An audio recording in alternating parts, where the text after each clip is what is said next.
Bismillah, wassalatu wassalam ala rasulillah. Assalamu alaikum wa rahmatullahi wa barakatuh. Alhamdulillah, we've learned the singular noun, al-mufradu, and then now we are familiar with the three noun cases. So now we are familiar with halatul raf'i, that is when the word is marfu'un, and we are familiar with halatul nasbi, that is when the word is mansubun, and halatul jarri, when the word is majrurun. Halatul al-raf'i, when the word is the subject, the dua. Halatul nasbi, when the word is the object, and then halatul jarri, when the word is preceded by words, by a preposition. We are familiar with this now, alhamdulillah. Now let's move on to the dua noun. Al-ismu al-muthanna. Al-ismu al-muthanna, the dual noun. Now, just as it is our tradition, huwa, it is ma dalla ala, what indicates ithnain, two masculine nouns, aw ithnatain, or two feminine nouns, min al-nasi, from the humans, aw al-hayawani, or the animals, aw al-ashiya'i, or other things. I think that's very clear. Mithal, example, tabibani, two doctors. Tilmidatani, two pupils, that is female pupils. Then we have janahani, I'll come back to this later inshallah. Janahani, two wings. Mutasabiqani, two competitors. Now, we've defined al-muthanna, the dua noun, and then we've brought forth examples from the book. Now let's take a look at how the mufrad change, how the word changes from mufrad, from singular to muthanna, the dua. Yatahawwalu al-mufradu, the singular changes ila to muthanna, a dua, biziyadati alifin, with the addition of alif, wa nunin maksuratin, and the nun with kasra. Biziyadati alifin, with the addition of alif, wa nunin maksuratin, and a nun with kasra. This is it. This is the alif. You can see the alif here. That is the alif mad. Then the nun with kasra. Aw ya'in, or addition of ya. Wa nunin maksuratin, and a nun with kasra. Aw ya'in, or by adding ya, or addition of ya. Wa nunin maksuratin, and the nun with kasra. This is it. The ya with sukun and then nun with kasra. Tahta, under, akhirihi, its last letter, that is last letter nun. So it means when we want to change a word from singular to dual, all you just have to do is add alif and nun to the last letter, or to the last letter of the initial word, or yaw and nun. Just add it to the singular. Again, when you want to change a word from a noun from mufrad to muthanna, all you just need to do is add alif mad and nun to the word, to the noun, or yaw sukun with nun to the word. And the nun must have kasra. The nun must have kasra in both cases. So let's make a very quick example of the noun I used in the last lesson, kitabun, a book, for example. Now, kitabun means a book, right? Kitabun means a book. So if I want to say two books, what do I do? Kitabun means a book.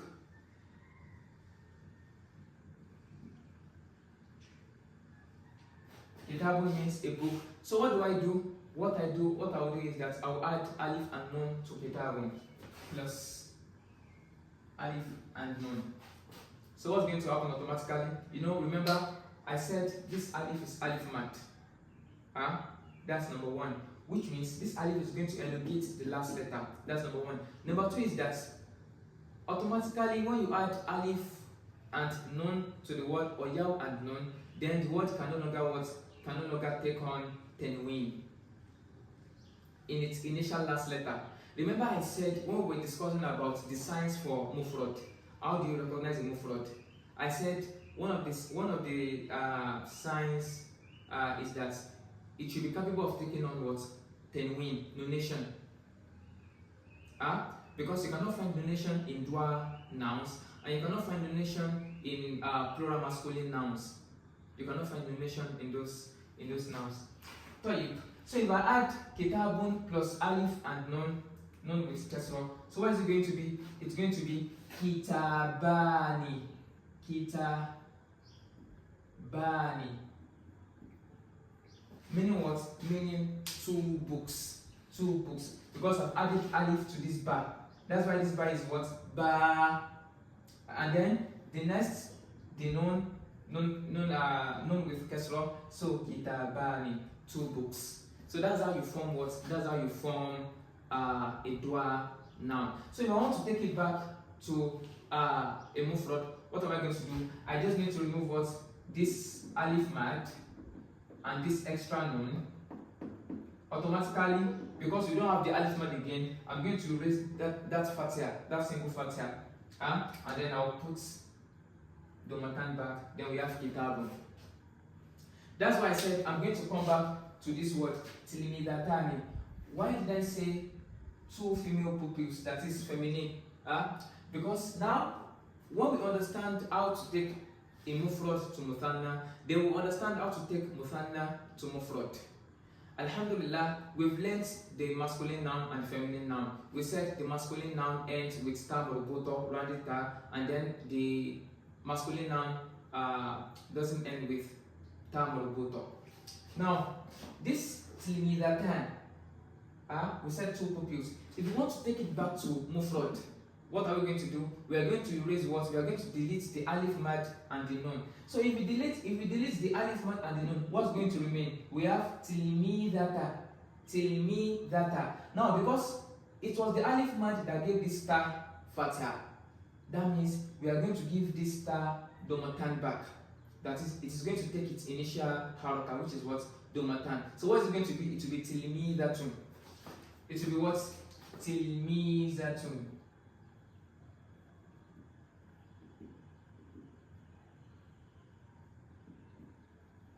So what's the meaning of tilmidatun? So now you can see that this tilmidatun is ending with what? Tamul. So obviously you know it's what? It means a female pupil, one female pupil, or one female student.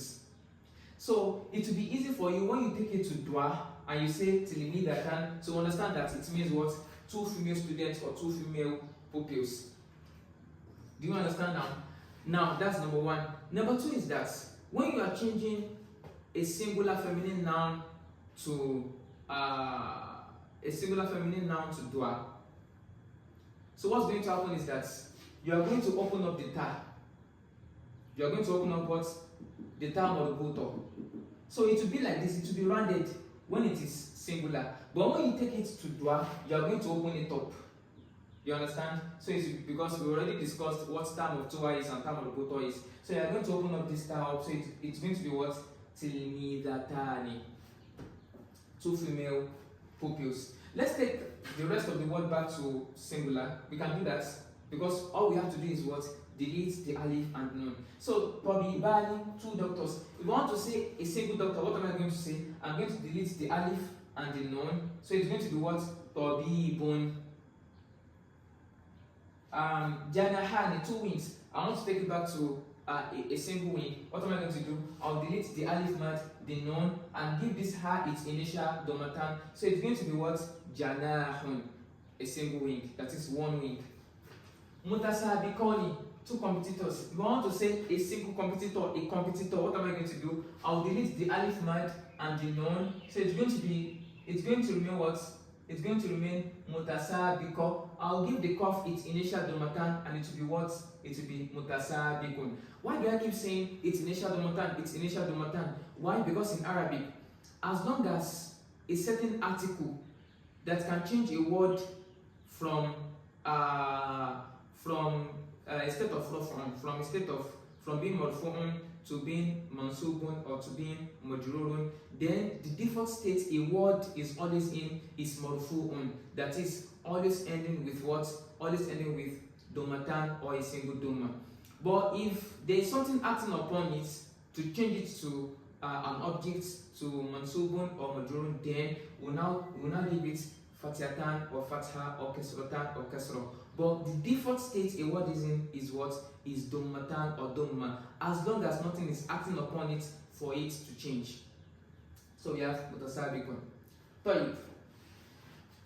Now we understand how to take a word from Mufrad to Muthanna. Let's make another example, inshallah. Let's make at least 3 examples. We have Baytun. Baytun means a single house. Baytun.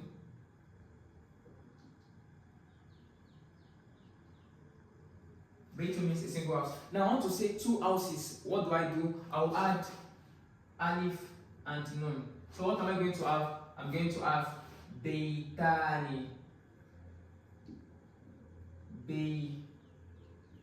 Baytani. 2 houses. 2 houses. What's another example we can have? Madrasatun, a school. Madrasatun, a school. I want to change it to dua, 2 schools. What do? I will add alif and nun with kesra. So what are we going to have? Don't forget to open up the tab. So we're going to have what? Madrasatani. Madrasatani. Then the last example, Talibun, a student. Talibun, a student. I want to change it to 2 students. I'm going to add what? Alif and nun. And we're going to have what?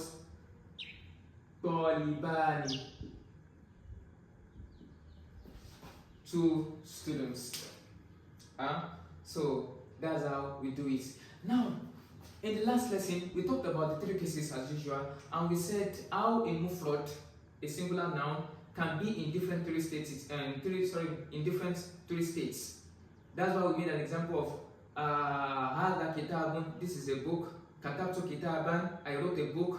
Fi kitabin, in a book. So why don't we do the same in for the dua too? Why is this important? Because if you remember, when the author was explaining how to change a mufrad to muthanna, he said it's either we add alif and nun or yaw and nun. So that's where the yaw and nun comes in. That's where the yaw and nun comes in. So this alif and nun is representing Dhamma or Dhammatan. This alif and nun is representing what? Dhamma or Dhammatan. Why the yaw and nun is going to be representing this yaw and nun is going to be representing what? Fatiha or Fatihatan or Kesra or Kasratan. Now when we make examples, you understand what I'm saying better. Now, let's take a look at this example by using a word as an example in the 3 states for Muthanna. Now, Halatul Rafin, we all know what Halatul Rafin is by now, because as we progress, we need to reduce the rate at which we use these English terms. We need to keep immersing ourselves in order to be more familiar with these concepts in Arabic. So Halatul Rafin, we all know the subjective case, the nominal case. Indi kitabani. Indi kitabani. 2 books are with me. Indi kitabani. 2 books are with me. Because remember I said alif and nun. This alif and nun, it's like the one representing what? Representing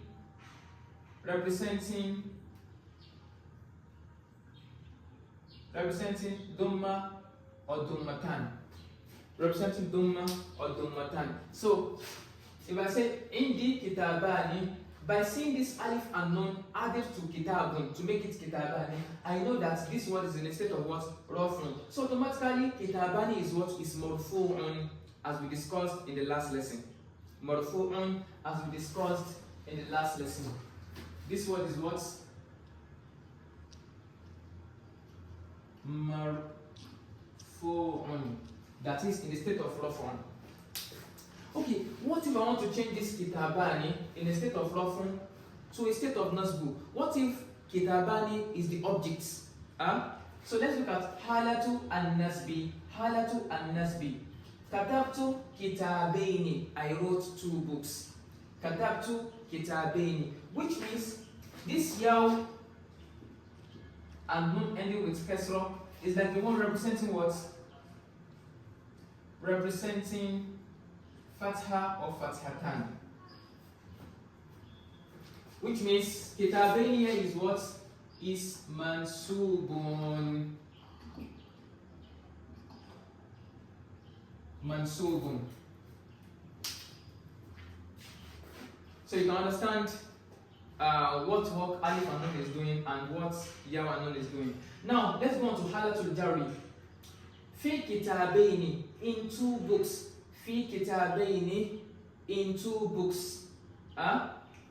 So by saying this, we understand that this yaw and nun is not only representing fatha or kasra, it is also representing it's not only representing fatha or fathatan, it's also representing kasra or kasratan.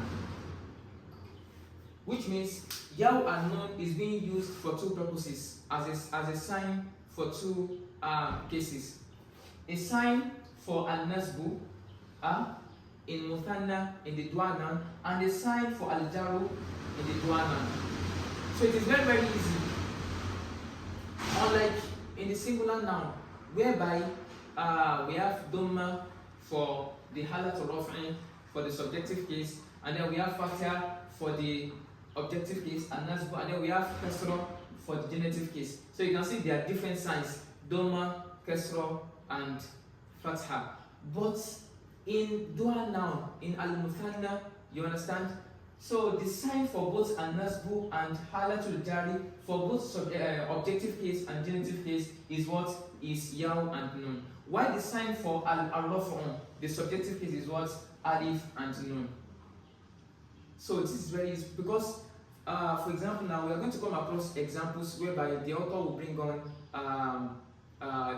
if I should get it right, for example, let's say mutasabiqain, I can't really remember, but the author will bring on examples from other cases. So if you don't explain this, so it will be very confusing. So next time if you see kitabain, you may be wondering, is it a different word or the same word, or it has a different meaning?